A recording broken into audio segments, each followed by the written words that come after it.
Hey guys, how's it going? My name is Adam. Today I'm gonna show you how to turn off keyboard typing sound on iPhone. So first of all, what you need to do, you need to go ahead into your settings, alright? And after you go into your settings, what you're gonna do next, you're gonna just go ahead and scroll a little bit down to the sounds and haptics. You're gonna click on it, alright?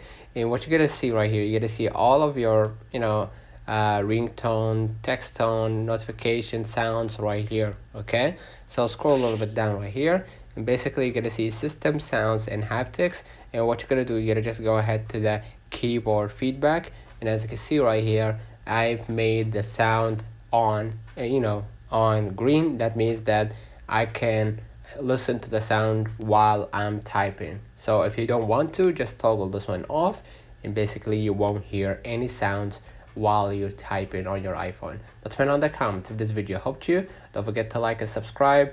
Thank you for watching.